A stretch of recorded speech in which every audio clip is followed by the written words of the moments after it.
Alright guys, I'm here with another segment of fan art stories. This is where I look at 6 crossover fan art pictures and try to think of a story. Truth be told, I shouldn't be doing a video because I'm still recovering from a stomach virus, so hopefully I can get through this real quick. And I've just been meaning to do a video, so I'll just be posting this. Anywho, let's kick things off with this fan art picture I found. This is, if you can't tell, this is Ghostbusters and Darkstalkers crossover. Okay, so for this one, basically, the Darkstalkers have opened up a portal into our world, and they've ended up in New York, and they're causing all kinds of havoc. The Darkstalkers, like Dimitri leads the evil Darkstalkers, like Morgan,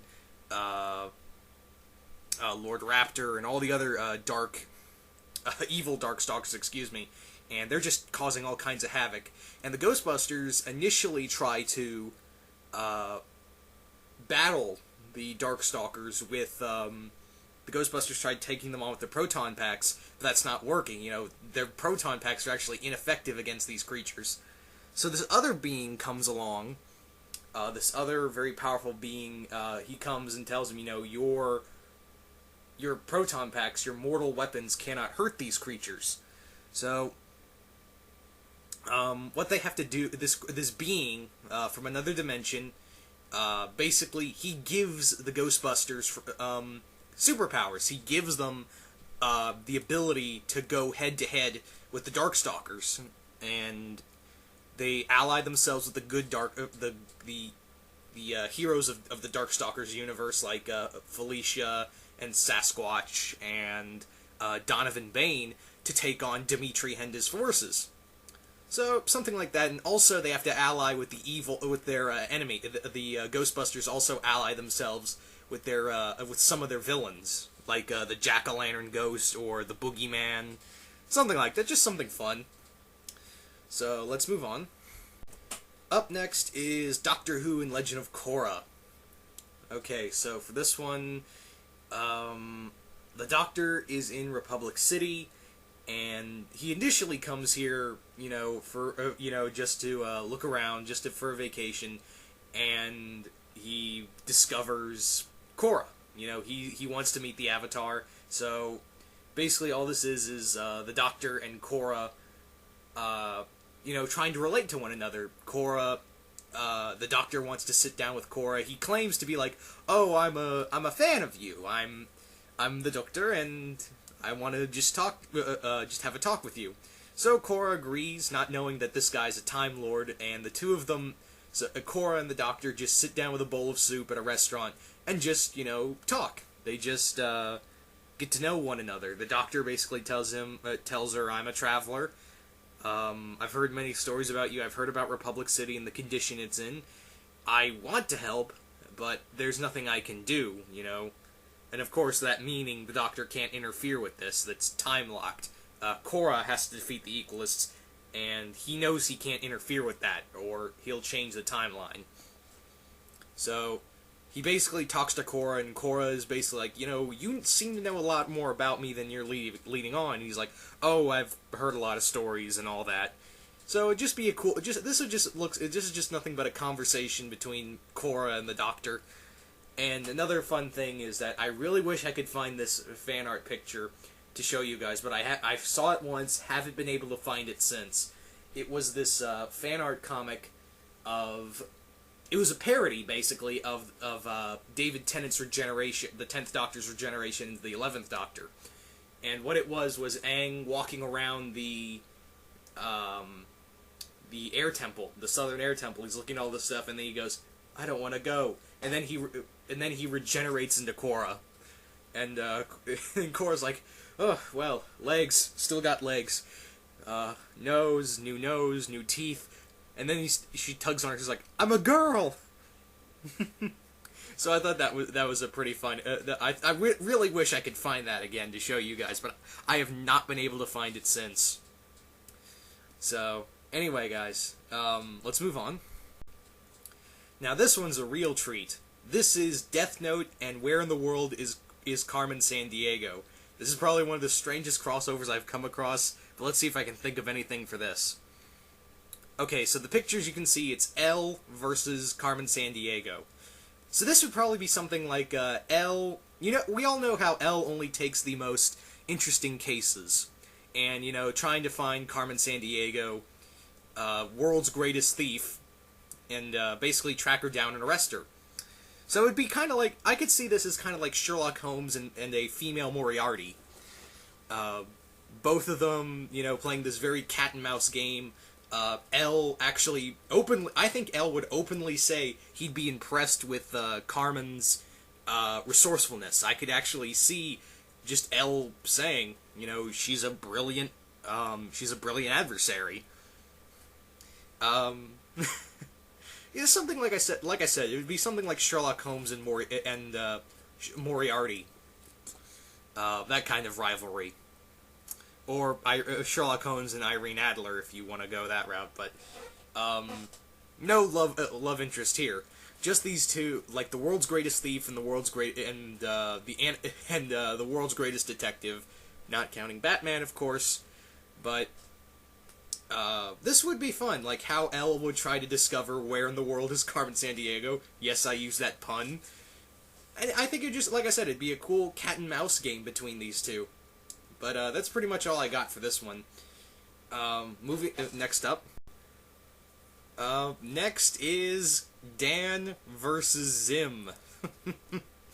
Alright, so Dan versus an Invader Zim. Alright, so Dan versus Zim. Okay. So, Dan is in his apartment, just, you know, lounging around, not paying taxes, and then, he hears an explosion, and he runs outside and sees his car has been blown up. And then he sees Zim's ship flying away, and, of course, Zim laughing hysterically because he's using this machine, his ship to destroy cars all around the area. He's using, he's basically thinks that, hey, I can destroy transportation and everyone will be forced to walk. They will make me the only source of transportation. So Zim is destroying all these cars, and he destroys Dan's car. And Dan, of course, just shouts, "Aliens!" That was terrible. So Dan goes on this crusade to hunt down Zim. However, when he tries to employ the help of Chris, Chris is away on a vacation with Elise, and Dan cannot find anyone. However, he discovers Dib, who Dan allies himself with Dib in order to hunt down the alien known as Zim, and the revenge plot from there begins. This, I think, would be absolutely hilarious on a side note. But basically, when Dan catches up with Zim, he actually, instead of attacking Zim, he just blows up his ship. He gets some homemade explosives, puts it in Zim's ship, and blows it up, and then he leaves Dib to suffer Zim's wrath. He's like, my job is done. He blew up my car, I blow up his ship. We're done. Well, I'm done anyway. You can go now. And Dan, of course, would be openly telling Dib, you know, you are, not only do you have a huge head, you're really annoying. and I know annoying. People tell me I'm annoying. So that'd be pretty much it. Just a fun crossover between these two that we'll probably never see. Anyway, next. So, next up is a Batman Beyond SpiderGirl crossover. Alright. So basically the story for this would be, there's some kind of rift being caused between the Beyond universe and the Marvel Universe 2, the Marvel 2 universe. Yeah, that's what they called the Spider-Girl universe, the Marvel 2 universe. So the Beyond universe and the Marvel 2 universe, there's some kind of rift going on between them, between the two, and it's causing the heroes and villains of each universe to pop in and out of one another's universe. Kind of like how they did it in Marvel vs. DC. So, what basically is going on during all this, Terry McGinnis and Mayday Parker encounter one another. They basically encounter one another during this whole world merging event, and of course it's the age-old "I don't know you, you don't know me" kind of thing. And they put up a pretty decent fight between the two. Put up a pretty decent fight between each other, and they realize that they're on the same side and basically work together to discover what is the source that is causing their two universes to combine. And the two make an alliance to figure out what's going on. And it would be some cool banter. I mean, Terry makes jokes sometimes, but he's a very serious character. May is the spitting image of her father. She loves cracking jokes, and she enjoys, humiliating her enemies. And it would be cool to see these two just team up. Just seeing May in the she'd be amazed of the Bat Cave. Bruce, of course, would not like this the idea of letting Terry let May into the cave, excuse me. But all in all, I think this would be another cool crossover. I'm surprised they didn't do this sooner during the big Marvel DC craze in the 90s. I'm surprised they didn't do this crossover during the whole big Marvel DC crossover craze in the 90s, like I said. I think I repeated myself, sorry. But, moving on. So, finally, is a Slayer's Fullmetal Alchemist crossover. Now this one I'm gonna try to be a little more different with. Alright. The story would be this. There's this very powerful, omnipotent being that basically has gathered all of these great superheroes from every universe. Basically, he's gathered them all. These superpowered anime characters from their respected universe, like Sailor Moon, Lena Inverse, Edward Elric, Goku.